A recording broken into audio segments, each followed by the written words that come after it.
Tzipi Hotovely. She's Israel's ambassador to the United Kingdom, and she is quite something. Now, she's supposed to be taken to the airwaves, I'd imagine, to do PR for Israel's murderous onslaught against the Palestinian people in an effort to win over public opinion here in Britain. But given her, and let's just call them astonishing performances, I can only imagine she's doing a better job than most at opening the eyes of the British public to the crimes being committed by the Israeli state against the Palestinian people. But whatever the unintentional consequences of her utterances, there is nothing funny about Tzipi Hotovely. The British government need to expel her, and immediately. I'll explain why, but let's just listen to her being interviewed on LBC in London to set the scene. And in order to get to this underground tunnel city, those areas must be destroyed. And one of the things we exposed to the world after getting into the areas in Gaza that we try to find all those tunnels and the underground metro city that Hamas has built, thanks to this great support of Iran, Qatar, the international community generosity, everything turned to be this horrible terror city. One of the things we realized that every school, every mosque, every second house has an access to tunnel. So this is, and of course ammunition. But that's an argument for destroying the whole of Gaza, every single building in it. So do you have another solution how to destroy the underground tunnel city, that this is the place where the terrorists hide, where they have all their ammunition, and this is the rockets that are still fired on Israeli cities? You know how Israel started its new year? We didn't have fireworks. We had rockets instead of fireworks. So let's just be clear about what she said here. She claims every school, every mosque, every second home has access to tunnels. She's then told by the presenter that's an argument for destroying the whole of Gaza, every single building in it. And she responds, do you have another solution? Well, let's just be clear about that. That is genocidal. Wiping out the whole of Gaza, presenting that as the only choice. As it is, the Wall Street Journal estimates that around 70% of Gaza's homes have been damaged or destroyed in a bombing campaign whose intensity has very few precedents, and that's already had a catastrophic death toll. But I don't really need to unpack the consequence, do I, of wiping out the whole of Gaza, which would mean mass death from bombs alone, followed by, well, total mass death, because Gaza is then rendered inhospitable. This is a genocidal commitment from the Israeli ambassador to the United Kingdom. And that is a criminal act.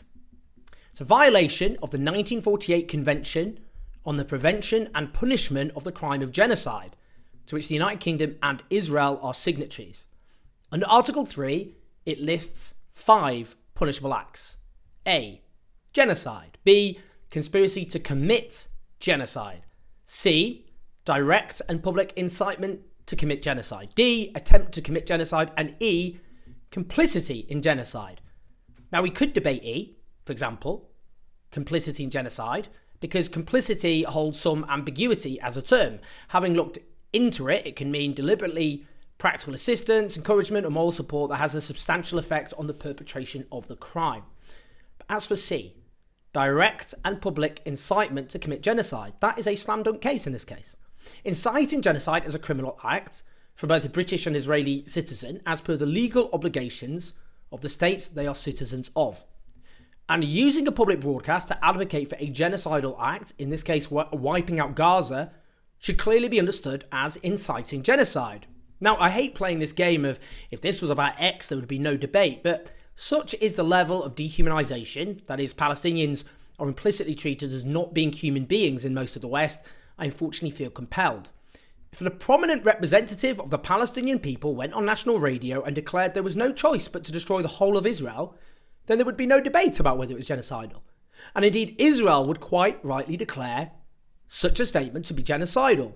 There is no question about that. So as the saying goes, case closed. Now, as we've been discussing at great length this week on this channel, South Africa has filed a case against Israel in the International Court of Justice, alleging genocide. This relates to committing genocide, but also broader duties to prevent genocide.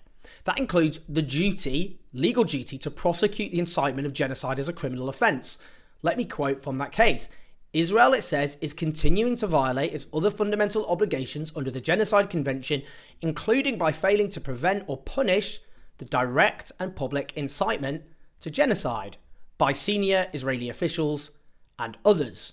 Now, there has been a unhinged orgy of genocidal sentiment in Israel from Israeli leaders, including the Prime Minister and President, members of the Israeli cabinet, the Israeli parliament, Israeli army officials, soldiers on the ground. We could go on. But what this means under the convention is that is a legal responsibility on the part of Israel, in this case, to prosecute its ambassador to the United Kingdom, Tzipi Hotovely, for her direct and public incitement to genocide. Now, Britain can't prosecute a foreign ambassador, fine, but it can expel an ambassador for committing a grave criminal offence, one which Britain considers a criminal offence, as per its responsibilities as a signatory to the Genocide Convention of 1948.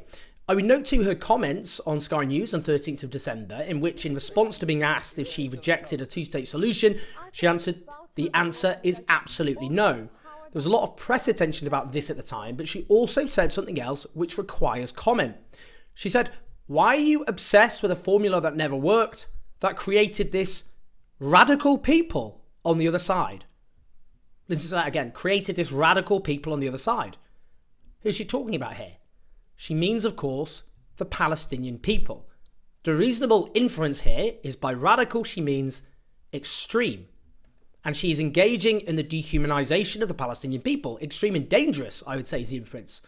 Because if she means collectively the Palestinian people are extreme in a dangerous fashion, she's suggesting, as other leading Israeli politicians have said, that there are no innocent Palestinians, or as some have put it, uninvolved Palestinians. Back in 2015, she also declared, we need to return to the basic truth of our rights to this country. This land is ours. All of it is ours.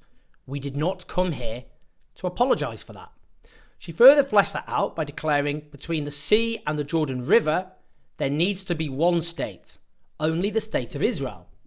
Now, she clearly doesn't support giving Palestinians in Gaza, the West Bank and East Jerusalem democratic rights in this single Israeli state between the river and the sea.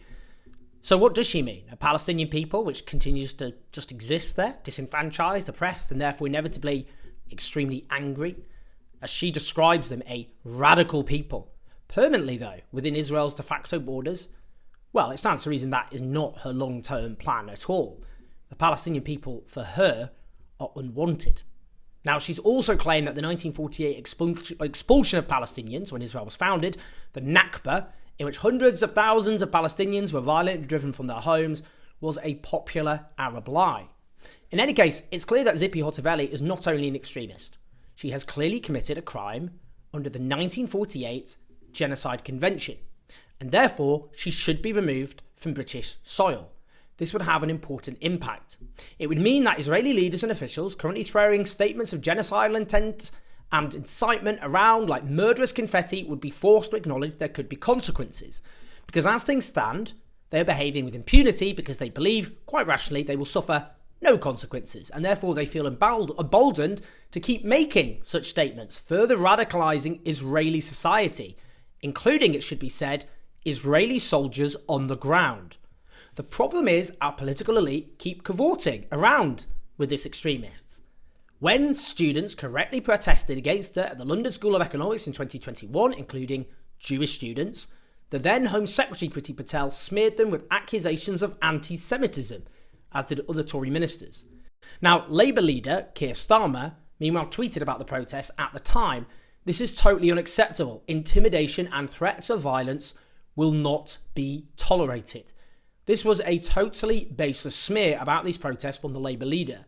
Now, on the 19th of November, the Labour Muslim Network, representing Labour's Muslim members and supporters, wrote a letter to Keir Starmer setting out their expectation that no further engagements be made or platforms shared by Labour Party representatives with the current Israeli ambassador, Tzipi Hotovely.